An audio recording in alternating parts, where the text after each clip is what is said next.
Hi friends, నమస్తే. ఈరోజు వీడియోలో నేను సగ్గుబియ్యంతో క్రిస్పీగా మనం హోటల్కి వెళ్ళి తింటే దోశలు ఎలా ఉంటాయో సేమ్ అలాగే, కానీ చాలా టేస్టీగా చాలా బాగుంటాయి. ఒకసారి మీరు కూడా ట్రై చేయండి. చూడండి ఎంత క్రిస్పీగా వచ్చినాయో.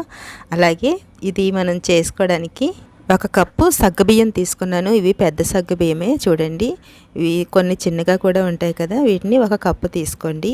తీసుకున్న తర్వాత 1/2 కప్పు వరకు మినపప్పు తీసుకుంటున్నాను.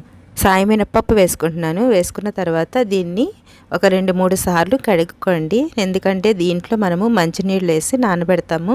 ఆ వాటిని మనము మిక్సీ పట్టుకునేటప్పుడు వాడుకోవచ్చు. ఇలా వేసుకున్న తర్వాత దీని మీద మూత పెట్టుకుని ఒక 5 నుంచి 6 గంటల సేపు నానబెట్టుకోండి. దీన్ని ఇలా పక్కన పెట్టుకున్న తర్వాత మరలా ఇంకొక గిన్నె తీసుకుని, నేను ఇక్కడ రేషన్ రైస్ వాడుతున్నాను ఫ్రెండ్స్. 1 కప్పు బియ్యాన్ని వేసుకోండి. వేసుకున్న తర్వాత ఒక 1/2 టీ స్పూన్ మెంతులు వేసుకోండి. మెంతులు వేసుకున్న తర్వాత ఒక 1/2 కప్పు వరకు నేను ఇక్కడ అటుకులు వేసుకుంటున్నాను. అవి మందంగా ఉన్న పర్వాలేదు, పలచగా ఉన్న పర్వాలేదు.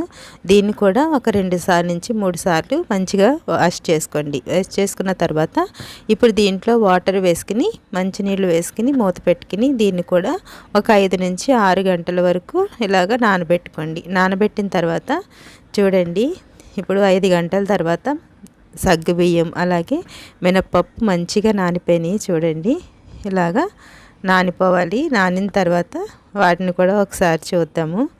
అలా నానినాయి.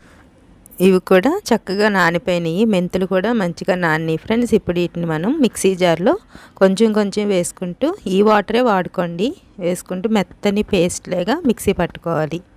చూడండి, నేనైతే ఈ వాటరే యూస్ చేసుకుంటున్నాను. ఇలా వేసిన తర్వాత మెత్తని పేస్ట్ లాగా ఇలాగ మిక్సీ పట్టుకోవాలి. ఇలా మిక్సీ పట్టిన తర్వాత దీన్ని ఒక గిన్నెలో వేసుకోండి. అలాగే ఉన్నదంతా కూడా ఇలాగే మిక్సీ వేసుకుని ఒక దాంట్లో వేసుకోండి. వేసుకున్న తర్వాత ఇప్పుడు దీన్ని మనము చేత్తో మంచిగా 2 నుంచి 3 నిమిషాలు మంచిగా ఇలాగ కలుపుకోండి. చూడండి, ఇదంతా కలుపుకోవడం వల్ల ఎయిర్ బబుల్స్ అనేవి ఫామ్ అవుతుంది. మంచిగా పిండి అనేది పులుస్తుంది. ఇప్పుడు మూత పెట్టుకుని తెల్లారి మార్నింగ్ చూద్దాం. నేనైతే బ్రేక్ఫాస్ట్కి రెడీ చేస్తున్నాను ఫ్రెండ్స్. చూడండి, ఇలాగా మంచిగా అయింది కదా. ఒకసారి దీన్ని ఇలాగా మంచిగా కలుపుకోండి. ఇలా కలిపిన తర్వాత ఇప్పుడు మనం మార్నింగ్కి బ్రేక్ఫాస్ట్కి ఎంతైతే యూస్ చేసుకుంటామో అంతా ఒక గిన్నెలోకి తీసుకుని కొంచెం సాల్ట్ వేసుకోండి. సాల్ట్ వేసుకుని ఇదంతా బాగా కలిసిన తర్వాత ఇక్కడ నేను స్టవ్ మీద ప్యాన్ పెట్టుకుని ఒక డ్రాప్ ఆయిల్ వేసుకుని ఇలాగ టిష్యూ పేపర్తో ఒకసారి తుడిచేసుకోండి. తుడిచిన తర్వాత మనకి ఎంత పలుచగా కావాలంటే ఏ దోశ అయినా వేసుకోవచ్చు. ఎగ్ దోశ, మసాలా దోశ, అలాగే కారం దోశ ఏదైనా వేసుకోవచ్చు. ఇలా వేసిన తర్వాత కొంచెం ఆయిల్ని అప్లై చేసుకో, ఇలాగా ఎర్రగా అయ్యే వరకు మనం మంచిగా ఫ్రై చేసుకుంటే చక్కగా దోశలు అనేవి మంచి కలర్ కూడా వస్తాయి. మీకు నచ్చినట్లయితే లైక్ చేయండి, షేర్ చేయండి ఫ్రెండ్స్. అలాగే ఫస్ట్ టైం చూస్తున్నట్లయితే సబ్స్క్రైబ్ చేసుకోండి. Thanks for watching.